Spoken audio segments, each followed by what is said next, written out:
Hello student. आज हम लोग बात करते हैं सीक्वेंस कैसे निकाले जाते हैं।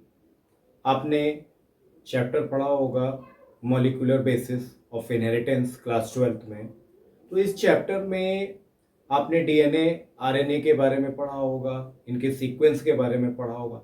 तो आज मैं आपको बता रहा हूँ कि अगर हमारे पास, जैसे कि आप बोर्ड पे देख रहे हैं, एक सीक्वेंस लिखा हुआ है। क्वेश्चन है, if the sequence of one strand of DNA is written as. तो डीएनए के स्ट्रैंड का एक सीक्वेंस है 5 ATGC ATGC ATGC ATGC ATGC ATGC और ये 3 लिखा हुआ। तो ये एक सीक्वेंस दिया हुआ है। तो अगर मान लीजिए इस टाइप का एक सीक्वेंस आ जाता है आपके एग्जाम में, और तब आप क्या करेंगे? क्या पूछ रहा है इस सीक्वेंस में, क्या निकालना है? इस सीक्वेंस में निकालना है, लिखा है write down the sequence of complementary strand. तो हमें क्या निकालना है? इस सीक्वेंस का कॉम्प्लीमेंट्री स्टैंड निकालना है। और इस टाइप के क्वेश्चन जो होते हैं बहुत ही इंपॉर्टेंट होते हैं, मोस्ट इंपॉर्टेंट क्वेश्चंस होते हैं। चाहे आपका हाफ ईयरली का एग्जाम हो, चाहे आपका एनुअल बोर्ड एग्जाम्स हो, सीबीएसई के बोर्ड एग्जाम्स हो, या यूपी बोर्ड के बोर्ड एग्जाम्स हो, आईसीएसई, सभी बोर्ड जो स्टेट बोर्ड के जो एग्जाम्स होते हैं उनमें भी आता है क्लास 12th में। साथ ही साथ जो सेंट्रल बोर्ड के एग्जाम्स होते हैं उसमें भी आता है। तो आइए हम जानने की कोशिश करते हैं कि भाई कैसे इस टाइप के अगर सीक्वेंस दिए हैं तो उनका कॉम्प्लीमेंट्री स्टैंड कैसे निकाला जाएगा। तो लिखा है the sequence of complementary strand कैसे निकाला। चलिए, बहुत ही सिंपल तरीका है, आप इसको बड़ा आसानी से समझ सकते हैं। सबसे पहले आप क्या करिएगा, जो भी क्वेश्चन पेपर में, सपोज ये एक स्टैंड मिला है, इस स्टैंड को आराम से एक जगह कॉपी पे नोट कर लीजिए क्वेश्चन पेपर। ठीक है, अब आपको मैं बता दूं कि इस सीक्वेंस को सॉल्व करने के लिए सबसे पहले आपको ये पता होना चाहिए यहां पर ये ए है क्या चीज। What is A, what is T, what is G, what is C. ठीक है, तो ये आपको पता होना चाहिए। तो सबसे पहली चीज मैं बता दूं, ए जो यहां पर दिया है, ए का मतलब होता है एडेनाइन, और टी का मतलब होता है थाइमीन, जी का मतलब होता है ग्वानाइन, और सी का मतलब होता है साइटोसिन। तो ये चारों के क्या है, एक तरह से याद कर लीजिए, फुल नेम है। ए का मतलब एडेनाइन, टी का मतलब थाइमीन, जी का मतलब ग्वानाइन, और सी का मतलब साइटोसिन। आपने पढ़ा होगा नाइट्रोजीनियस बेसिस ऑफ डीएनए। तो नाइट्रोजीनियस जो बेस होते हैं वो दो पार्ट में डिवाइड होते हैं, एक होता है प्यूरिन और एक होता है पिरामिडिन। तो क्या होता है, जो प्यूरिन जो होता है वो दो पार्ट में डिवाइड होता है, या याद रखिए प्यूरिन जो है ए और जी में डिवाइड होता है। ए मतलब हो गया एडेनाइन, जी मतलब हो गया ग्वानाइन।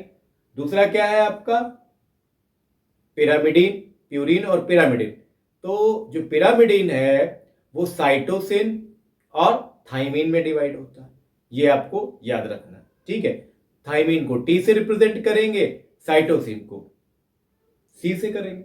ठीक इसी तरह नाइट्रोजीनियस बेस ऑफ आरएनए होता है, तो वो भी प्यूरिन और पिरामिडिन में दो हिस्सों में बटे होते हैं। प्यूरिन एडेनाइन और ग्वानाइन में डिवाइड रहता है। इसी तरह जो पिरामिडिन होता है वो क्या होता है, साइटोसिन और यूरेसिल में होता है। यानी थाइमीन की प्लेस पर क्या आ जाता है, आरएनए में यूरेसिल आ जाता है। याद रखना, थाइमीन की प्लेस पर क्या आ जाता है, यूरेसिल आ जाता है। कभी कभार क्वेश्चन पूछा जाता है कि थाइमीन की प्लेस पर आरएनए में क्या आता है, वन वर्ड का क्वेश्चन हो सकता है एमसीक्यू बेस्ड, तो वो याद रखिएगा क्या आ जाएगा, यूरेसिल आ जाएगी। तो चलिए आज हम बात करते हैं यहां पर। अब सबसे पहली चीज तो याद रखिएगा एक चीज, इसको सॉल्व करने से पहले, कि यहां पर कुछ चीजें आपको ये लर्न करनी, कौन किसके इक्वल होता है। तो क्या चीज किसके इक्वल होती है, सबसे पहले यहां पे देखिए मैं लिखे दे रहा हूं क्या चीज किसके इक्वल होता है। जो ए होता है वो हमारा किसके इक्वल होगा, वो हमारा टी के इक्वल होगा, ये याद कर लीजिए। ठीक है, दूसरी चीज याद कर लीजिए, टी हमारा किसके इक्वल होगा, ए के इक्वल होगा। ठीक है, सी हमारा किसके इक्वल होगा, जी के इक्वल होगा, याद रखिएगा। ठीक है, और जी किसके इक्वल होगा, सी के इक्वल होगा। ठीक है, और जो 5 लिखा है ये किसके इक्वल होगा, ये 3 के इक्वल होगा। ठीक है, तो ये चीजें आपको याद रखना है। इसी तरह 3 जो है किसके इक्वल होगा, वो होगा हमारे 5 के। ठीक है, तो ये हमारे 3 और 5 क्या है, ये दोनों एंटी पैरेलल्स होते हैं जब आपने डीएनए वाटसन क्रिक का मॉडल पढ़ा होगा। तो चलिए आज हम सॉल्व करते हैं किस तरह सीक्वेंस को हम सॉल्व करेंगे। तो देखिए पहला दे the sequence of complementary strand in 5 to 3 direction. क्या करना है आपको, यहाँ पर देखिए 5 लिखा है। ठीक है, 5 किसके इक्वल होता है, देखिए यहाँ पर लिखा हुआ वो 3 के इक्वल होता है। ठीक है, तो आप क्या करेंगे, यहाँ पर 3 लिख लीजिए, 3 डैश, जैसा आया वैसा कॉपी करके कर दीजिए। अब देखिए ए आया एडेनाइन, ए किसके इक्वल है, टी के, तो आप लिख दीजिए टी। टी किसके इक्वल है, ए के, तो आप लिख दीजिए ए। जी किसके इक्वल है, सी के, आप सी लिख दीजिए। सी किसके इक्वल है, जी के, सी किसके इक्वल है, जी के, तो हमने यहां पर क्या लिख दिया, जी लिख दिया। ठीक है, ए टी जी सी क्या आ गया, टी ए सी जी आ गया। अब यहां पर देखिए बच्चे अक्सर गलती क्या करते हैं, ये सीक्वेंस करते टाइम पर वो जल्दबाजी में गड़बड़ी कर देते हैं। तो आपसे गड़बड़ी ना हो, गलती ना हो, तो आप क्या करना भाई, एटीजीसी, एटीजीसी, फिर देखिए एटीजीसी आया, तो कितनी बार एटीजीसी आया वो याद कर लो आप। एक बार आया, 2 बार आया, हमारा यहाँ पे 3 बार आया, 4 बार आया, 5 बार आया, और ये 6 बार आया, यानी 6 टाइम क्या आ रहा है, ये हमारा। तो हमें भी याद रखना है कि हमने 1 टाइम कर लिया।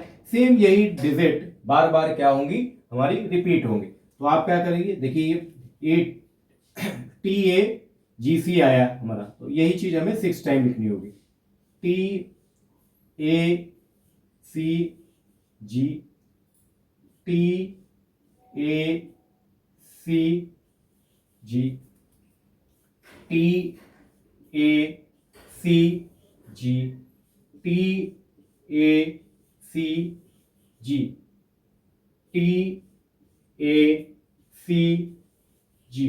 अब काउंट करते हैं कितने टाइम्स हो गया है, तो ये था हमारा 1 2 3 4 5 6 टाइम। तो ये आया हमारा 1 time, 2 time, 3 time, 4 time, 5 time, और आ गया ये 6 टाइम। फिर क्या आया भाई, डैश 3 किस में, 5, 3 की प्लेस पर क्या आ जाएगा, 5 आ जाएगा। तो इस तरह आप करेंगे तो कभी भी आपका सीक्वेंस गड़बड़ नहीं होगा। तो ये क्या था हमारा कॉम्प्लीमेंट्री स्टैंड। तो कॉम्प्लीमेंट्री स्टैंड में क्या करते हैं, जो इसके एडेनिन थाइमिन के इक्वल है, थाइमिन एडेनाइन के इक्वल है, साइटोसिन ग्वानिन के इक्वल है, ग्वानिन साइटोसिन के इक्वल है, 5 3 के इक्वल है, 3 5 के इक्वल, तो उसी के अकॉर्डिंग हम चेंज कर देंगे। ठीक है, तो ये याद रखिएगा कॉम्प्लीमेंट्री स्टैंड। अब दूसरी चीज, ये आपको समझ में आ गया। दूसरी चीज, therefore the sequence of nucleotide on DNA polypeptide in 5 to 3 direction पूछा जा रहा है। अब आप जब कभी भी न्यूक्लियोटाइड आ जाए, क्या आ जाए word, nucleotide, sequence of nucleotide, यहां पूछा था सीक्वेंस ऑफ कॉम्प्लीमेंट्री स्टैंड, ये तो आपको आ गया। अब ये आप कैसे करेंगे, बहुत सिंपल है। इसमें करना क्या रहता है कि ये जो कोडिंग दे रखी है हमारा जो सीक्वेंस, उसको उल्टा करके लिखना रहता है। ठीक है, यानी अगर इसकी चीज को हम ऐसे घुमा दें तो क्या हो जाएगा, वहां से करेंगे। तो सबसे पहले क्या दिया, वो 3 दिया है, आप क्या कर देंगे, 3 नोट कर देंगे। ठीक है, डैश लगा दें। फिर क्या लिखा हुआ, सी लिखा हुआ, तो आप इसको क्या कर देंगे, सी कर देंगे। जी लिखा है, आप उसको जी कर दीजिए। फिर क्या लिखा है, टी लिखा है, टी कर दीजिए। फिर क्या लिखा है, ए लिखा है, ए कर दीजिए। यानी क्या करना है आपको, ये जो वैल्यू रखी है ऐसे, इसको पलट देना है, इसको ऐसे पलट देना है। जैसे हम लोग डीएनए वाटसन क्रिक का मॉडल करें तो वो इस तरह से घुमा हुआ होता है, इसी तरह इसको हम क्या कर देंगे, घुमा देंगे। 3 पहले आ जाएगा, सी आ जाएगा, जी आ जाएगा, टी आएगा, ए आ जाएगा। तो यहां पर कितने टाइम्स आया, 1 2 3 4 5 6 टाइम आया। तो हम इसी डिजिट को क्या करेंगे, 6 टाइम कॉपी करेंगे। तो भाई देखिए, C G T A, C G T A, C G T A, C G T A. अब देखिए कितने टाइम्स हो गया, काउंट करें, 6 टाइम आया, 1 2 3 4, और ये आया है 5 टाइम। हमें लाना है 6 टाइम, सी जी टी ए। अभी देखिए इधर क्या आया है, लास्ट में ए आया, ए आ गया, तो ये हमारा क्या हो गया, 6 टाइम हो गया। फिर क्या आया, 5 आया, to 5। तो इस तरह हम करेंगे तो हमारा कभी भी जो सीक्वेंस होगा, चाहे वो कॉम्प्लीमेंट्री स्टैंड का हो, चाहे वो न्यूक्लियोटाइड का हो, कभी भी रॉन्ग नहीं होगा। तो इस तरह आप आराम से रिलैक्स होकर करिए, बहुत ही बेहतरीन तरीके से आपको समझ में आएगा, इसमें से कोई भी मिस्टेक होने के चांसेस नहीं। और ये 101% समझ लीजिए ये ऐसे क्वेश्चंस हैं जो एग्जाम में आते ही आते हैं, चाहे आपका हाफ ईयरली हो, चाहे आपका बोर्ड एग्जाम्स हो, तो आप इसको अच्छे से लर्न कर लें और फुल मार्क्स पाइए। बस मात्र 1 मिनट लगता है इस टाइप के क्वेश्चंस को करने के लिए। ओके, थैंक यू एवरीवन, मिलते हैं अपने नेक्स्ट वीडियो में। Okay, thank you.